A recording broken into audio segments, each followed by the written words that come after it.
If you're a student, I have a piece of advice for you. It doesn't matter if you're an undergrad, grad student, it doesn't matter, okay? And even if you graduated, all hope is not lost, but I made this video specifically to target students. And so, for those of you out there, this is my piece of advice. Do an internship. Do an internship. Now, just like when I tell people who want to do PhDs in the future, like you should do research, I say, like, for most students out there, I feel like you should do an internship, at least one of the summers, okay, in industry. And it's not just for like the general purpose of, for instance, having an internship gives you experience so that you can apply for a full-time job, and it gives you like a general impression of what industry is like. Like those are like basic reasons, everyone knows that, right? But the reason I feel like everyone should do an internship is it is actually like a cheat code to getting into the company that you want after you graduate. Okay, and let me explain. Like, especially if there's a company out there that you want to work for, like a company, like whatever company you want, your dream job, okay? The best way to get your foot into the door is applying for an internship at that company.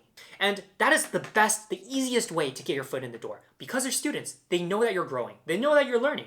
And so applying to get as an intern, it's much, much easier to get an internship compared to, applying to your dream job at the company, full time after you graduate. An internship allows you to basically spend like a summer, right? For instance, like 3 months at the company. It doesn't have to be in the summer, it could be during the school year. But it gives you, a couple months of work experience with that company.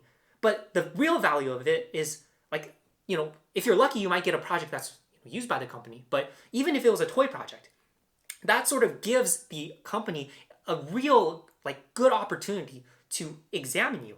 It's basically like a 3-month interview.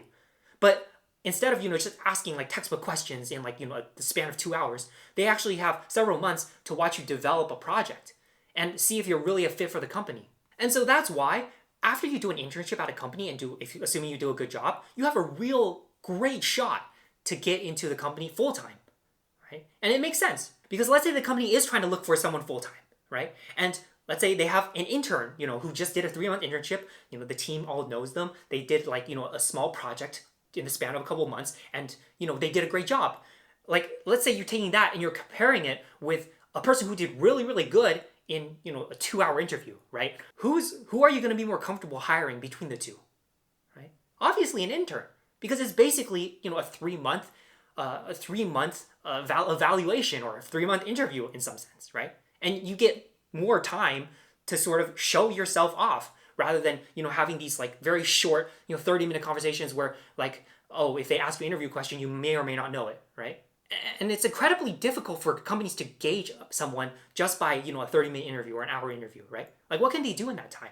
All they can do is ask you, I'll give you an example for CS, right? All they can do during that time is ask you legal questions, right? Everyone knows in CS knows that, oh, if you're going to apply for a job, you have to just crank out legal questions, and that's sort of the questions that you're going to be asked during a lot of the interviews, right? But these textbook questions, like legal questions, is a very difficult way. It's very difficult to use as an indicator for whether or not this person would be a good full-time software engineer, right? Developing a large project. They're different skills, right? I can guarantee you that there are high school students who are competing at like coding competitions who are better at lead code compared to, very experienced high-level software engineers at top tech companies, okay? Because the skills are different. Right, being a software engineer at building large systems is a very different skill from doing these very short lead code questions, right? And so obviously companies are much more comfortable taking on an intern that's been there for several months and got to develop like a real project, like a sizable project, compared to meeting someone briefly during interviews. And companies, when they're hiring, they want to make sure they get it right. Like, they don't want to end up like hiring someone who's not a good fit for the company, and then there's all this trouble, and God forbid, in a worst case scenario, they might have to like fire or lay off the person, right? They want to be able to be comfortable with who they're hiring, and so this is very obvious. But when I was a student, I don't think I appreciated like how important it was to do an internship to get your foot in the door. Because like college, I didn't even do any internships, right? I just did research because I thought, well, I'm going to academia.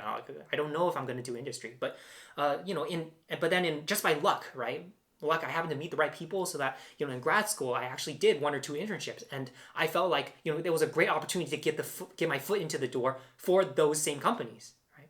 And a lot of friends I know, they end up working full-time for the company that they interned for, right? And in many cases, the process is much more streamlined, right? In some cases, they don't even need to interview to get their full-time position. But Even if they do interview, sometimes it's a formality. Or let's say they interview and they have a bad day and they had a bad interview. But if people at the company already got to work with you for 3 months and they have a very good impression of you and they know your work, then I highly doubt 2 hours of poor interviewing skills would override these 3, 4, the several months of interaction with you, right? And so it was in retrospect when I realized that getting an internship really is like the cheat code to getting a full-time position at that same company you interned for, right? Or I guess if your parents own the company or something, that's probably the biggest cheat code, but that's just luck, right? So at one point I worked for a large company and I referred a lot of my friends for this company because they all wanted to work there, right? And I remember out of all the friends, a lot of my friends, they came from Stanford, right? So they're pretty smart, right? And of all of them, I remember only 1 or 2 of them even got into interview rounds, right? And if you applied, as a cold calling them, I think the chances are even smaller, right? It's really really difficult to have an opportunity to get full-time offers. And so an internship is the best method out of all of these ways, right? So if you're still in school, I highly recommend one of those summers, okay? Just apply for an internship at a company. Preferably, obviously, a company that you really, really want to go to, okay? A company you see yourself going to. Even if you're not entirely sure if you want to go into industry, you might want to go to academia, totally fine. Just do it, okay? One summer. Trust me, you won't regret it. It's a great opportunity. Anyway, I hope you found this somewhat helpful, and have a nice week.